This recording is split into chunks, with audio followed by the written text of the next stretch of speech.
Mais Saúde está de volta e o nosso tema de hoje é o tabagismo. A gente está falando um pouco sobre esse problema que hoje em dia é considerado um problema social e também de saúde.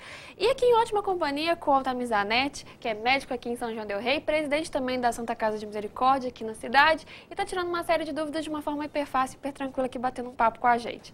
Altamir, a gente falou no bloco anterior um pouco sobre como que é feito esse processo, né, de, digamos, de se sentir viciado, né, de como que é esse processo químico, né, do tabaco.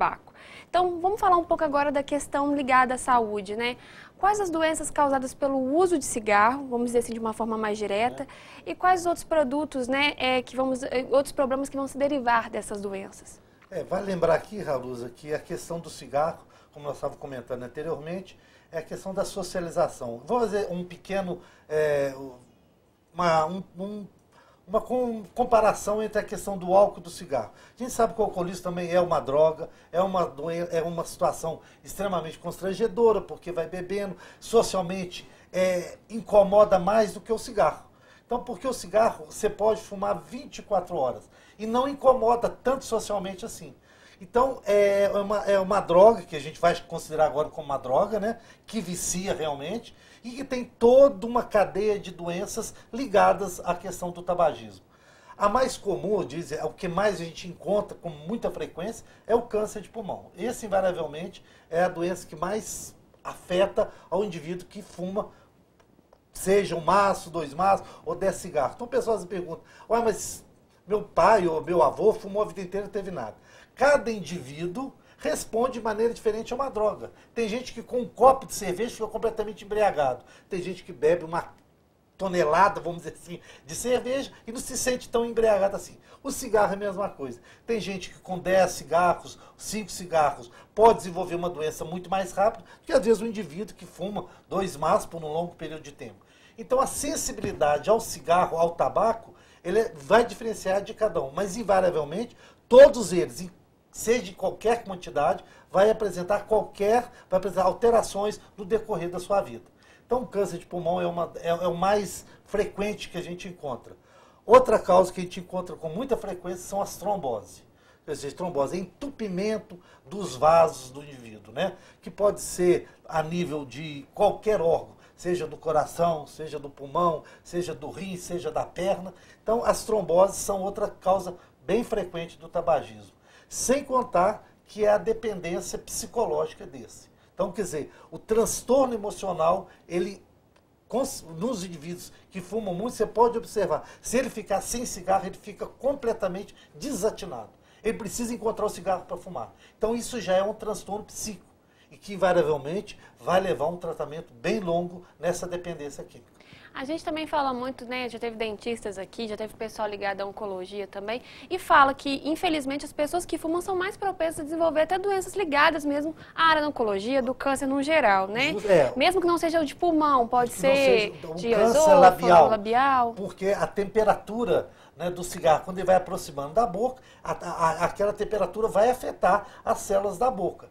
A questão da gengiva, né? O câncer de gengiva, o câncer da laringe, porque às vezes a fumaça ele fica lá dentro até engolir para depois ser devolvido para o exterior. Quer dizer, são doenças da área bucal que são muito frequentes também na questão do uso do tabagismo, né?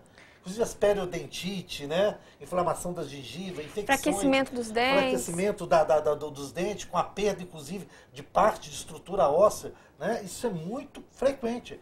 Nós, infelizmente, aqui não temos um trabalho na questão de quanto isso incide na nossa população, mas pode ter certeza que muita coisa deve estar acontecendo. Existe outras, digamos assim, outras desvantagens, né, ligadas a esse processo. Muita gente sabe que as mulheres grávidas, elas teoricamente são proibidas, não sei se é o termo correto, de fumarem. Por que uma mulher grávida corre tantos riscos, talvez até mais, e por que o feto também é prejudicado? Porque a paciente grávida, ela já tem um consumo natural pela criança de vários nutrientes. Quando ela faz o uso do tabagismo, ou seja, ela começa a fumar, ela diminui essa absorção desses nutrientes para o feto. Então eles vão já nascer de baixo peso.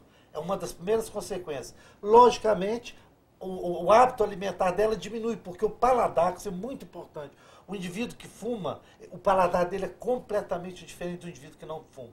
Ela se alimenta mal, fuma muito, diminui o nutriente para o feto, é um feto prematuro e ela pode ter, inclusive, uma baixa imunidade, consequente ao enfraquecimento da própria situação dela de fumar. Porque se alimenta mal, o cigarro diminui muito o apetite, né? A gente sabe disso, o paladar se altera e com isso então ela traz graves consequências, principalmente do feto, que muitas vezes, a grande maioria, é prematuro de baixo peso. Muitas pessoas até relacionam aumento de peso a quando param, né, de fumar. Isso aí é um assunto que a gente pode deixar até para o finalzinho. Para a gente poder falar, se eu parar de fumar, a gente vou engordar? É. Aqui, e o tabagismo passivo? Muitas pessoas falam, não, mas eu não incomodo ninguém, estão fumando aqui. A pessoa que, por exemplo, está ao lado de uma pessoa que fuma, hoje a gente sabe que existem campanhas, principalmente em cidades maiores, que até as pessoas são proibidas de fumarem abaixo das marquises. Justamente. Por que o tabagismo passivo é tão grave? Ele, na realidade, ele está inalando da mesma forma. Não é tanta quantidade, mas a fumaça ele é dispersível. Aquilo ele vai para o indivíduo do lado. Então, como ela é eliminada pelo ar, ele vai aspirar, porque o ar está sendo contíguo, né? De uma pessoa para outra. Então, da mesma forma que ele está fumando, o passivo também fuma, mesmo não estando inalando diretamente, mas vai estar inalando através da fossa nasal. Então, o prejuízo é o mesmo, não tem a menor dúvida. Hoje a gente sabe que vários locais já foram proibidos, cinema, restaurante, igreja, né? Justamente porque a fumaça ela é densa do cigarro. Ela não dispersa rapidamente, não. Então, fumar num quarto com a criança, pelo amor de Deus, né? Então, são situações do convívio do dia a dia que a gente tem que estar muito atento para isso. E é chato, porque as pessoas que fumam se sentem, às vezes, muito agredidas nesse sentido. Nesse sentido, né? Então, a gente tem que ter até esse cuidado para dizer, olha, não está bem você fumando aqui do meu lado. Então, isso cria, às vezes, até uma animosidade, né? Mas é bom que as pessoas saibam que o cigarro ele é prejudicial tanto para quem fuma quanto para quem está do lado. A gente recebeu uma pergunta do pessoal de casa, a Lígia, um super abraço. Ela está perguntando o seguinte, para quem tem varizes, é complicado fumar? É perigoso? Para quem tem varizes, está proibido fumar. Como eu acabei de falar, trombose, na realidade, é uma varize, é uma veia trombosada. A varize é uma veia trombosada. Se ela já tem um comprometimento circulatório, que é a varize, se ela fuma, ela vai piorar mais ainda. Então, é praticamente totalmente contra quem fuma, ter varize, não vai poder fumar, pelo amor de Deus. Não vai ter sérios problemas futuros, né? Não tem a menor dúvida. A gente vai falar de outros problemas no próximo bloco. Lembra você aí de casa que o nosso programa é ao vivo, então dá tempo ainda de você deixar a sua pergunta, deixar a sua questão aqui pra gente. Entre em contato aqui na TV, no 3372-3720, ou nos mande uma mensagem de texto no 9972-1640 ou também pelo WhatsApp. A gente vai pro intervalo pequeno e voltamos já.